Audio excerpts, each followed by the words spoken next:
Bismillahirrahmanirrahim. Assalamualaikum warahmatullahi wabarakatuh. Jumpa lagi dengan saya di Abil Maiwa Channel. Jadi teman-teman, selamat datang di Abil Maiwa Channel. Jadi channel ini adalah merupakan channel pendidikan, tempat kita berbagi tentang informasi-informasi terkait guru dan tunjangan, dan tentunya lebih spesifik lagi untuk CPNS dan P3K Guru.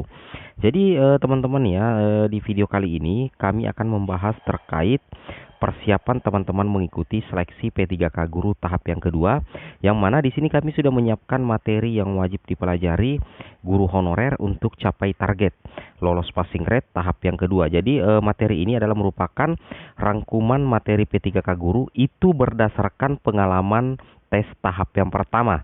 Jadi rangkuman materi ini tentunya sudah kami teliti bahwa rangkuman materi ini berpotensi naik di ujian tahap kedua berdasarkan soal-soal yang ada di tes tahap pertama. Jadi ini adalah salah satu momentum teman-teman untuk bisa lolos tentunya di tahap kedua dengan mempelajari materi-materi yang tepat sasaran seperti itu. Oke teman-teman ya, tanpa kita berlama-lama lagi kita langsung saja ke materinya. Jadi di sini kami sudah menyiapkan materinya. Jadi untuk part 2 ini kami akan membahas terkait teman-teman ya, terkait sintaks model pembelajaran basic learning ya. Jadi di sini materinya itu terkait sintaks model pembelajaran basic learning atau PBL ya. Jadi teman-teman perlu memahami bahwa di tahap pertama kemarin itu ada materi-materi yang terkait dengan PBL atau sintaks model problem based learning. Jadi ini salah satu materi yang sebaiknya teman-teman kuasai ya. Jadi yang pertama itu adalah ini di sini bagian sini teman-teman ya, bahwasanya untuk model pembelajaran berbasis masalah itu merupakan pembelajaran yang menggunakan berbagai kemampuan berpikir dari peserta didik secara individu maupun kelompok serta lingkungan nyata untuk mengatasi permasalahan sehingga bermakna, relevan, dan kontekstual. Seperti itu teman-teman ya. Nah, di sini teman-teman harus pahami tentang apa sih sebenarnya tujuan dari PBL itu.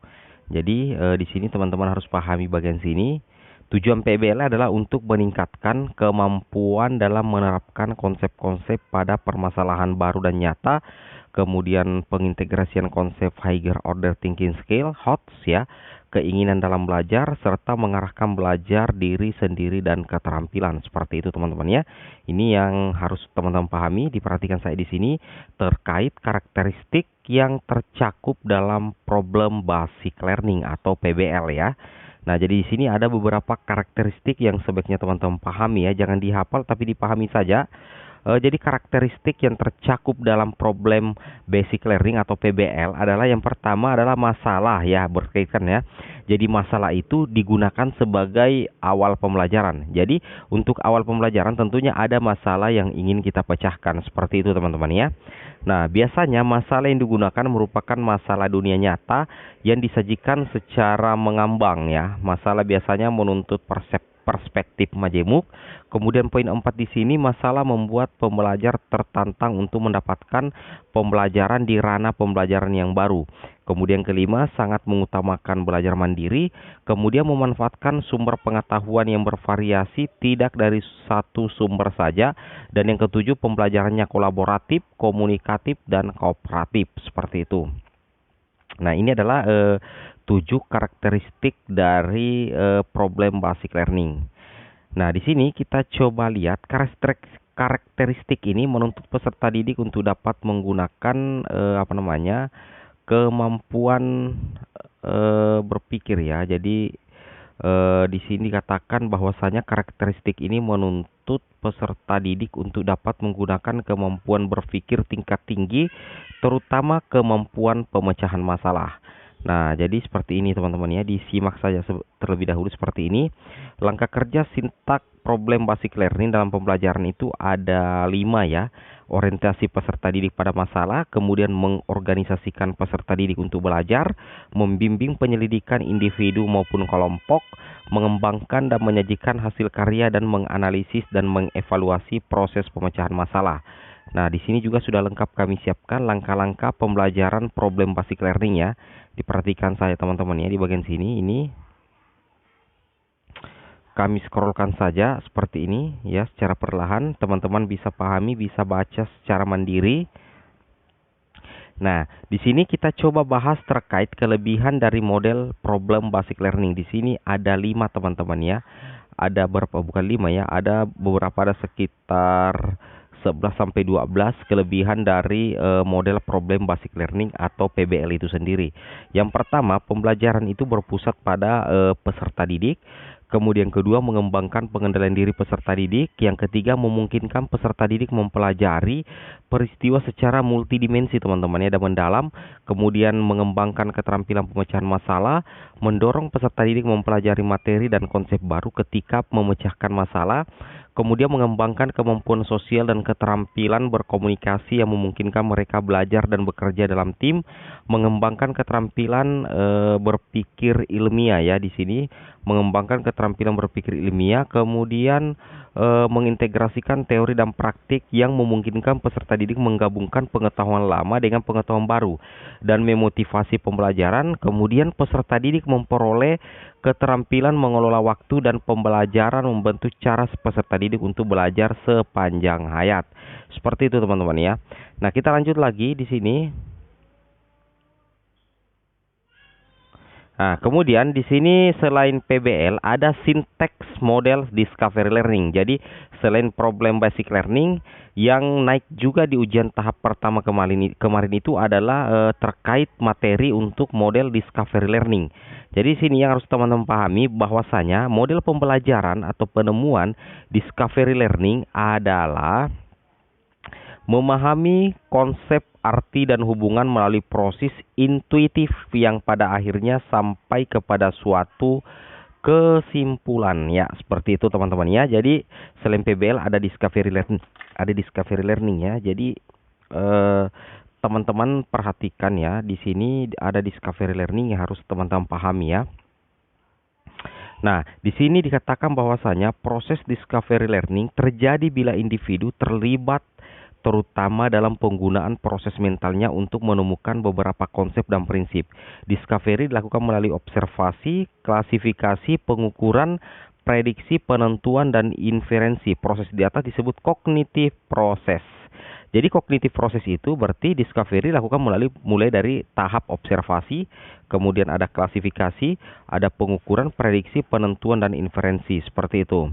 Kemudian di sini yang penting sekali yang harus teman-teman pahami adalah langkah kerja sintak model discovery learning dalam pembelajaran penyingkapan atau penemuan adalah sebagai berikut. Di sini ada 6 langkah kerja sintaknya untuk model discovery learning teman-teman ya. Yang pertama itu pemberian rangsangan atau stimulation, pernyataan identifikasi masalah atau problem statement, pengumpulan data, data collection, pengolahan data, data processing, pembuktian, verification, dan menarik simpulan generalisasi atau generalization ya, seperti itu.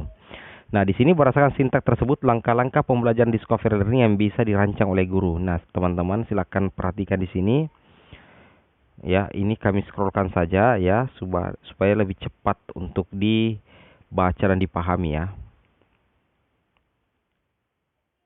Nah, seperti ini langkah-langkah yang harus dilakukan oleh guru menggunakan discovery learning, teman-teman ya. Seperti itu. Kemudian kita masuk ke model pembelajaran berikutnya, itu model pembelajaran Project Basic Learning atau PJBL. Jadi di sini dikatakan menurut Afriana, pembelajaran berbasis proyek merupakan model pembelajaran yang berpusat pada peserta didik dan memberikan pengalaman belajar yang bermakna bagi peserta didik. Pengalaman belajar peserta didik maupun konsep dibangun berdasarkan produk yang dihasilkan dalam proses pembelajaran berbasis proyek. Di sini karakteristik model Project Basic Learning diantaranya itu peserta didik dihadapkan pada permasalahan konkret, mencari solusi dan mengerjakan proyek dalam tim untuk mengatasi masalah tersebut. Jadi beda dengan PBL tadi teman-teman ya. Jadi kalau PJBL itu ada permasalahan konkret ya, mencari solusi, dan ada proyek. Masalahnya itu jadi dikerjakan secara tim ya, dalam bentuk proyek untuk mengatasi masalah tersebut. Jadi di sini lebih menekankan pada kerja kelompok ya, mencari solusi dan mengerjakan proyek dalam mengatasi suatu yang disediakan. Seperti itu teman-teman ya. Itu bedanya tadi dengan PBL. Nah, di sini ada langkah-langkah pembelajaran Project Basic Learning teman-teman ya. Ini yang dicetak tebal ini seperti ini di poin pertama, 2 dan 3. Ini teman-teman perhatikan ya. Langkah-langkah pembelajaran model pembelajaran basic learning. Yang pertama itu membuka pelajaran dengan satu pertanyaan menantang. Jadi yang pertama-tama itu dilakukan adalah membuka pelajaran dengan suatu pertanyaan menantang. Kemudian merencanakan proyek. Setelah itu menyusun jadwal aktivitas CRED ya, seperti itu teman-teman ya. Setelah itu di poin 4 itu mengawasi jalannya proyek ya, monitor the student and the progress of the project ya, seperti itu. Kemudian di poin kelima, penilaian terhadap produk yang dihasilkan, assess the output. Nah, itu langkah-langkah PJBL teman-teman ya. Kemudian keenam ada evaluasi ya. Ada evaluasi seperti itu. Kemudian ada lagi model pembelajaran, ini juga masuk di tahap pertama kemarin, yaitu model pembelajaran problem solving ya. Di sini ada model pembelajaran problem solving. Nah, di sini penjelasannya seperti ini teman-teman ya, diperhatikan saja. Model pembelajaran problem solving adalah model yang mengutamakan pemecahan masalah dalam kegiatan belajar untuk memperkuat daya nalar yang digunakan oleh peserta didik, mendapatkan pemahaman yang lebih mendasar dari materi yang disampaikan seperti yang diungkapkan Pepkin ya, bahwa metode problem solving adalah suatu model pembelajaran yang melakukan pemusatan pada pengajaran dan keterampilan pemecahan masalah yang diikuti dengan penguatan keterampilan. Nah, itu pengertian seputar teman-teman ya, model pembelajaran problem solving. Di sini problem solving dalam pembelajaran itu memegang peranan yang sangat penting. Nah, di sini mengapa? Karena dengan mengetahui cara menyelesaikan masalahnya, pembelajaran akan merekat jauh lebih dalam dan tidak mudah untuk dilupakan. Dampaknya hampir sama dengan pembelajaran kontekstual karena pada akhirnya masalah adalah hal sehari-hari yang akan ditemui oleh siswa. Nah, di sini model problem solving sebuah metode pembelajaran yang mengharuskan siswa berperan aktif dan mampu berpikir. Karena problem solving, siswa diharuskan mampu menganalisis materi mulai dengan mencari data sampai dengan menarik kesimpulan. Lalu seperti apa prosedur sintaks atau langkah-langkah problem solving? Di sini kita bisa lihat teman-teman ya. Ini teman-teman bisa perhatikan langkah-langkah pembelajaran menggunakan model pembelajaran problem solving ya, menurut Sani 2019. Yang pertama ini ada berapa ya? Ada 6. Langkah-langkah pembelajaran menggunakan problem solving ini ada 6 teman-teman ya. Ini yang admin lingkari, diperhatikan ya. Nah, ini semua 1, 2, 3, 4, 5, 6 ya. Kemudian ada 6 tahap problem solving. Yang pertama merumuskan masalah, menelah masalah, merumuskan hipotesis, mengumpulkan dan mengelompokkan data sebagai bahan pembuktian hipotesa, menentukan pilihan penyelesaian dan tujuan problem solving ya. Ini tujuannya teman-teman ya. Peserta didik menjadi terampil. Ini juga penting untuk dikuasai oleh teman-teman guru honorer ya. Jadi tujuan model problem solving itu yang ada 4. Peserta didik menjadi terampil menyeleksi informasi yang relevan, kemudian menganalisisnya dan akhirnya meneliti kembali hasilnya. Kemudian kedua, kepuasan intelektual akan timbul dari dalam sebagai hasil intrinsik peserta didik. Potensi intelektual peserta didik meningkat dan peserta didik belajar bagaimana melakukan penemuan dengan melalui proses melakukan penemuan. Oke teman-teman, mungkin cukup sampai di sini videonya. Assalamualaikum warahmatullahi wabarakatuh.